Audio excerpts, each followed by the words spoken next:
O Dia Internacional da Síndrome de Down, celebrado em todo o mundo em 21 de março, chama, pessoal, a atenção da sociedade para a luta por direitos iguais, bem-estar e também a inclusão das pessoas que nasceram com a síndrome, né? E hoje, para falar sobre esse assunto que é extremamente importante, estamos recebendo aqui nos estúdios da Rádio Claretiana FM a Renata Fantassini, que é professora doutora em Educação Especial. Muito obrigado por atender o nosso pedido, tá? Um bom dia. Bom dia, Rodrigo. Bom dia a todos. Eu que agradeço o convite e é um prazer estar aqui falando um pouquinho sobre as pessoas com síndrome de Down. Ok.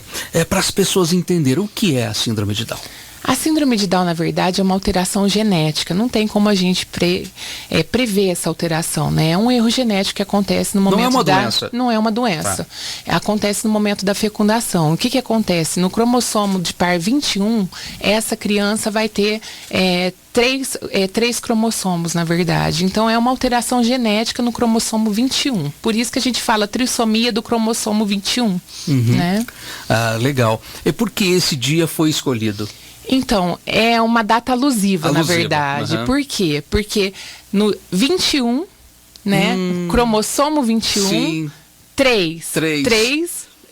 Mês 3 de março. 3 cromossomos, né? 3 cromossomos no cromossomo 21, né? Que interessante. No par 21, na verdade. Interessante. E como está hoje essa inclusão das pessoas com síndrome de Down?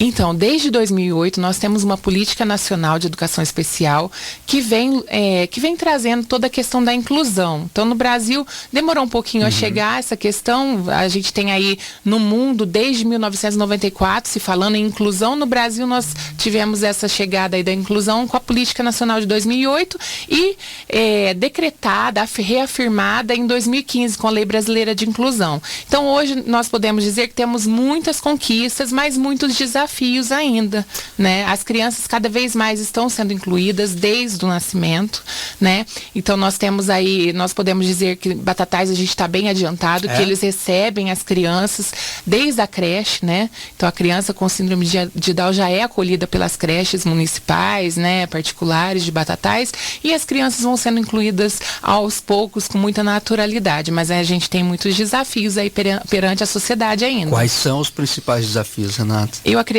que é a aceitação, Rodrigo. As pessoas precisam entender o que é a síndrome de Down, precisam entender, tratá-los, eu não digo tratá-los de forma igual, mas tentar equiparar as oportunidades dessas pessoas. Essas pessoas são seres humanos como nós. Essas pessoas precisam da gente, precisam da nossa intervenção. Então eu acredito que, até te parabenizo, porque os meios de comunicação, eu acredito que fazem um trabalho essencial de visibilidade, dão visibilidade, né, para as pessoas entenderem e aos poucos ir tirando essas questões de discriminação e preconceito. Compartilhar informação, exatamente. Né? A gente precisa compartilhar essas informações para que todos entendam que são pessoas que têm desejos, necessidades, que precisam ser incluídas no mercado de trabalho. Elas precisam ter uma vida, né, mais próximo do normal possível, né, como a gente. Então, o que você falou de levar, entregar a informação correta, porque muitas vezes, muitas pessoas às vezes erram não sabendo que está errando. Né? Exatamente. Tem algumas atitudes porque não sabe como se comportar em uma situação. Exatamente, isso é muito comum, não né? É comum? É muito comum. Às vezes as pessoas chegam perto da gente e falam assim, o que ela tem, né? A gente fala, pergunta pra ela, pode perguntar, ela sabe falar, ela sabe se comunicar, né? Então isso é importante, que se dirija à própria pessoa, que respeite a pessoa, que eu já vi muitas pessoas chegarem perto de uma pessoa, porque a pessoa que tem a síndrome de Down é uma deficiência intelectual. Então o que ela tem? Ela tem um leve atraso no desenvolvimento. É lógico que pode variar os graus, né? Pode ser um leve atraso, um moderado. Tem criança que vai falar, tem criança que não vai falar, né? Com síndrome de Down. Mas o que é preciso? Às vezes eu percebo a pessoa chega e fica sem atitude, não sabe como se direcionar a pessoa. Às vezes chega gritando, falando alto, achando que é surdo. Ou se não, falando assim, ela tá me vendo bem? Né? Então, quer dizer, não é cego. Então, a pessoa com síndrome de Down é uma pessoa que tem deficiência intelectual. E uma coisa que tem que ficar muito claro, toda pessoa com síndrome de Down tem deficiência intelectual? Não. Não. Mas praticamente todas as pessoas com síndrome de Down têm a deficiência intelectual. Tem a deficiência intelectual. Que é um atraso, né? Mas é uma pessoa que pode aprender a ler, a escrever, a se comunicar, a trabalhar, Rodrigo, a gente tem exemplos assim que eu poderia dar para você, vários. Nós tivemos um aluno aqui no Claretiano que se formou em educação física. Que maravilha. Isso é maravilhoso. Então a gente está vendo que o acesso... É motivador, né? É motivador. O acesso às oportunidades estão acontecendo. É claro que a gente tem toda essa consciência de entender que talvez ele não vai passar num concurso, não vai ser um professor que vai assumir uma sala, mas ele pode ser um assistente. Tem o direito, né? Ele tem o direito, né? Então, às vezes pode acontecer. Nós já vimos assim... nacionalmente, uma professora com síndrome de Down. É perigoso? A gente não pode dar uma sala só para ela assumir essa sala? Não, mas ela pode ser uma assistente de professora, ela pode cuidar da parte de recreação, ela pode ser uma recreacionista, uma assistente de professora, trabalhar no ensino colaborativo, né? Então tem todas essas oportunidades, né? E um assunto que deve machucar muito você, né? E as mães, né, as famílias, em relação ao preconceito. Existe muito ainda? Muito, né? muito. Há alguns anos atrás eu tenho um depoimento de uma mãe que ela estava na festa de São Genaro, né? E um senhorzinho falou assim, deixa ela passar na frente porque ela é doentinha. Imediatamente a mãe já falou, olha, ela não é doente, ela pode esperar a vez dela, ela sabe que ela tem que respeitar a fila. É por isso que a informação tem que chegar a essas pessoas que não têm essa cultura. Tem que chegar. Né? E assim, é compreensível, Rodrigo, a gente entender que as pessoas mais velhas não tiveram essas informações. Exatamente. Para os meus filhos, para sua filha, é muito natural, porque eles convivem desde sempre. Mas as pessoas mais velhas, elas realmente acreditam que é uma doença, que pode pegar, que é bom não chegar perto, né? Então, que atrapalha. É isso. Que atrapalha o desenvolvimento na sala de aula dos outros alunos, e não é isso. Mas entre os mais jovens hoje, existe o preconceito, né? Ainda existe, sim, né? Porque muitos adolescentes carregam uma cultura familiar. É uma cultura, né? É uma questão cultural.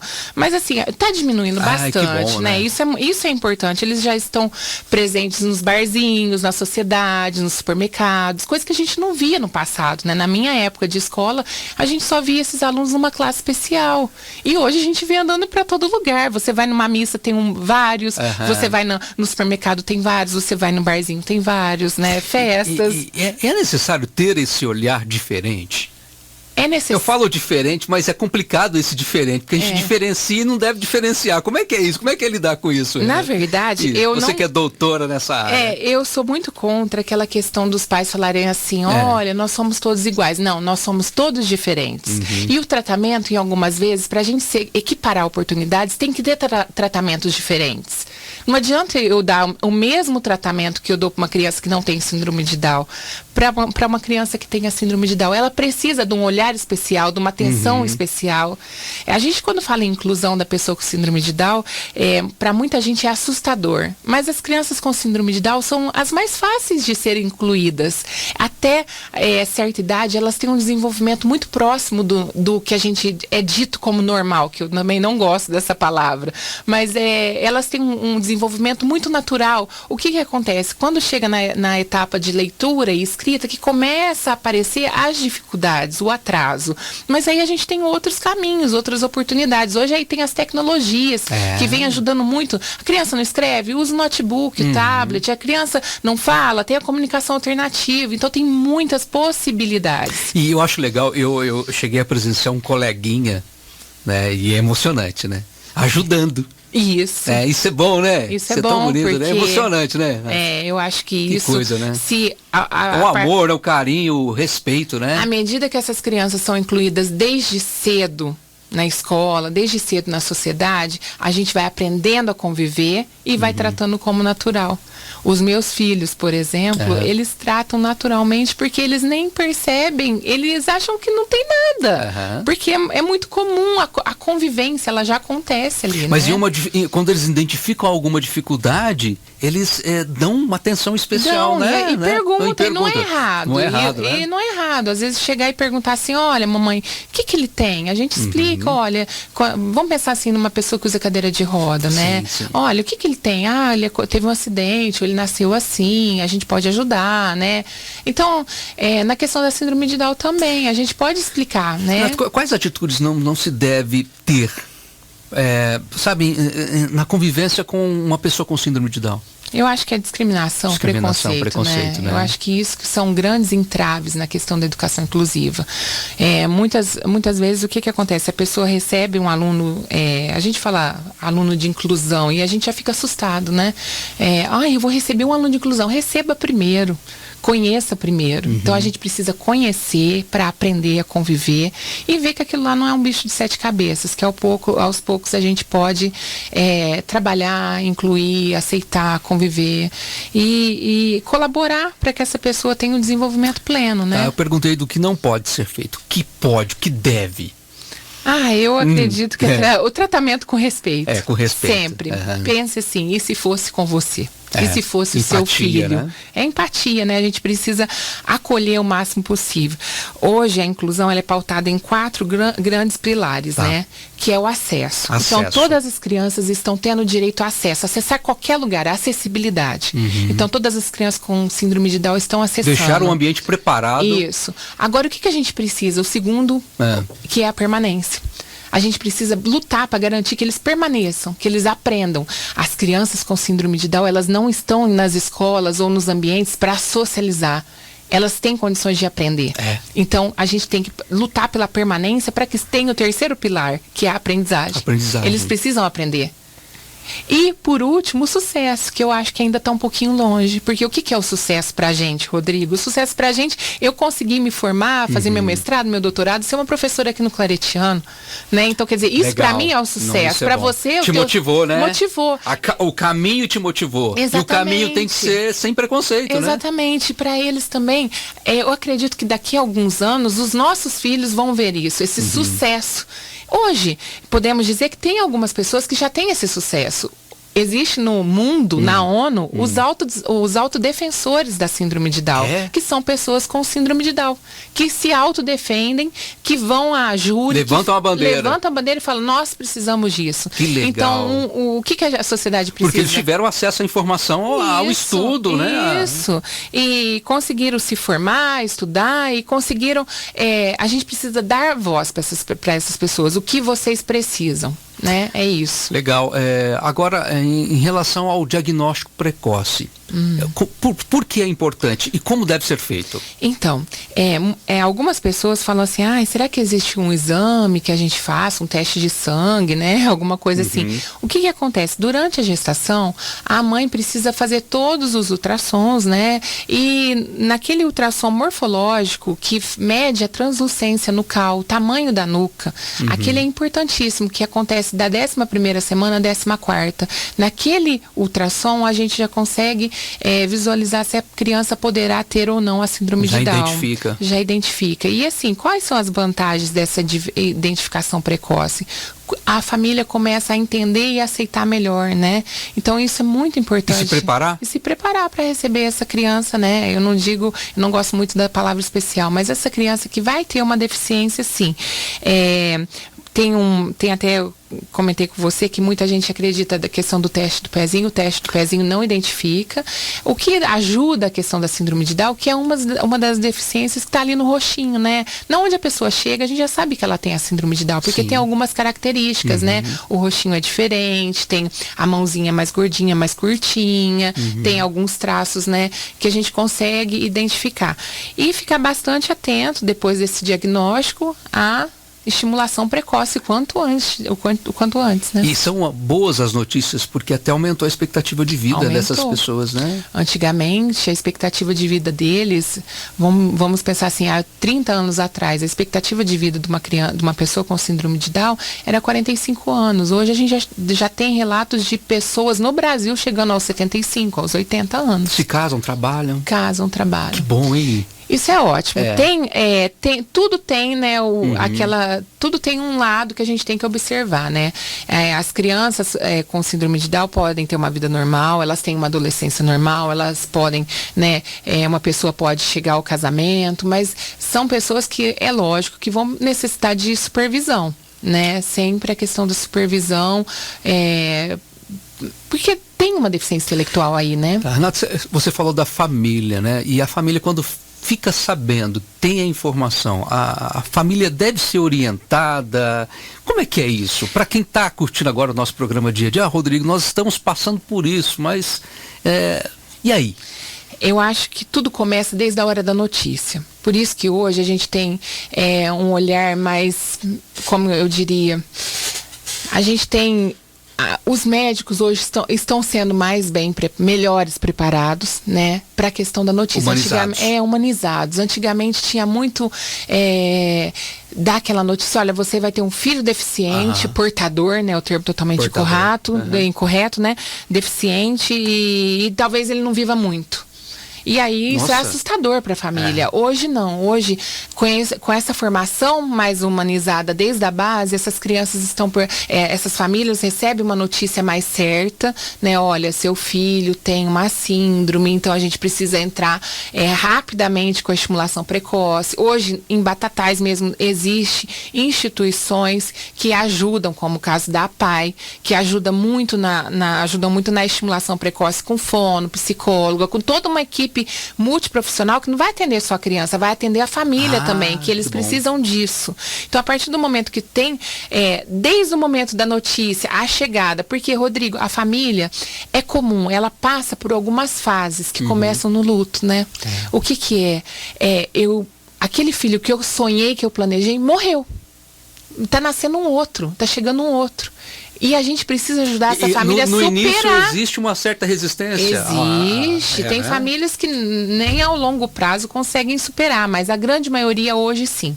Hoje as famílias recebem a notícia, passam por essas fases do luto, de não querer informação, de se isolar, mas de repente a família já começa a aceitar um pouquinho mais de informação, começa a buscar alternativas, buscar o tratamento. Então isso é muito importante.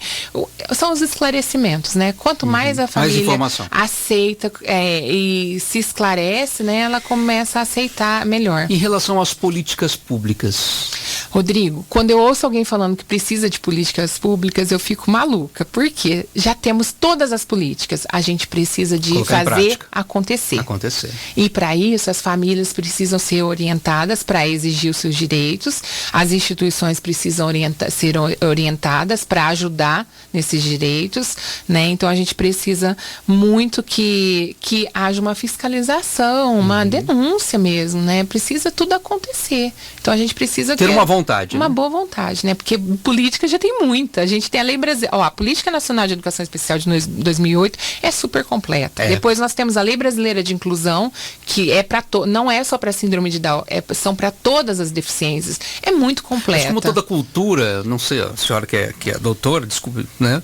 Mas é demorado, né? É demorado. Mesmo porque... Mudar a cultura é tempo, né? Sabe aquela história que a gente só começa a prestar atenção nisso quando o problema está na nossa casa? Então é bem isso, né? Então, não que seja um problema, mas todo mundo vê isso como um problema que não está na minha casa. Então, quer dizer, eu não preciso me preocupar. A partir do momento que começa a acontecer, e hoje a gente sabe que para cada 700 nascidos, um tem a síndrome de Down. Uma coisa que eu falo muito, acho que Deus é tão certo nas coisas, né? Por exemplo, você tem um caso na família. Tenho, uma então filhada, você se especializou, sobrinha. É uma doutora e hoje está aqui na rádio e está fazendo também um trabalho muito legal no Batatais 10. Isso. Sabe, compartilhando essa informação. Exatamente. Eu acredito muito nisso. Eu também acredito. Né? Por quê? Você não está aqui por acaso para ajudar, né, a levar a informação correta. Você acredita muito nisso? Eu acredito. A minha história começa muito cedo, né? Com 17 anos, terminando o magistério, eu fui convidada a trabalhar na APAI. Eu nunca tinha estagiado na APAI. Eu morria de medo. E eu comecei a trabalhar na APAI e eu fiquei apaixonada. Eu fiquei lá por 11 anos trabalhando na APAI de Batatais. Então, é um trabalho que eu gostava muito. E aí eu me casei, né? Fui fazer especialização, mestrado, doutorado, tudo na área de educação especial. E tive, né, na família, A minha sobrinha, a Helena, que é muito especial, que é uma menina de ouro, que se comunica super bem, faz vídeos pro YouTube, Que legal. tem uma vida assim, ela tá começando a trabalhar, né? Então, assim, é muito bacana que a gente tá, porque chega uma idade, né, adolescência, que tem que pensar nas alternativas. Então, a Helena, olha, tem crianças com Down que não vão estudar, não vão para uma faculdade, para um mestrado, para um doutorado. São crianças que vão para o mercado de trabalho, né? Adolescentes, né? E a gente precisa começar a pensar nisso, criar alternativas. Mas assim, eu acredito no que você falou, assim, tem muita coisa que... Não é por acaso. Não é por acaso. E assim, é espontâneo. Eu não recebo nada para isso, tá? Às vezes, tá no Batatais 10, ajudando o Gabriel, tô lá ajudando, trazendo muita informação.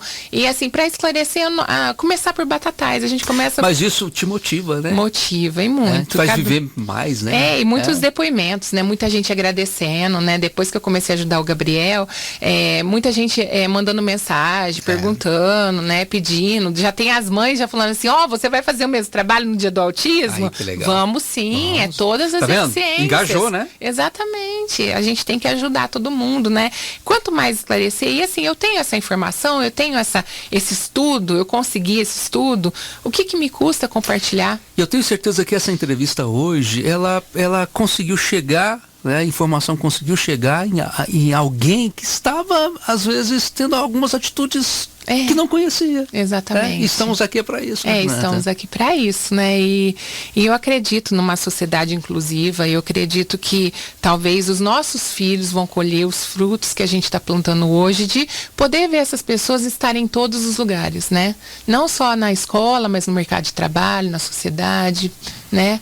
A gente estava batendo um papo aqui em off antes da entrevista e eu vou finalizar com essa pergunta aqui.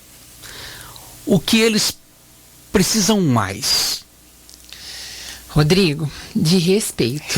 Respeito. Empatia e respeito. É isso que eles precisam. Eles não estão pedindo nada pra gente. Eles precisam ser ouvidos, ser acolhidos, serem amados e serem respeitados pela sociedade, assim como qualquer pessoa precisa disso. Legal.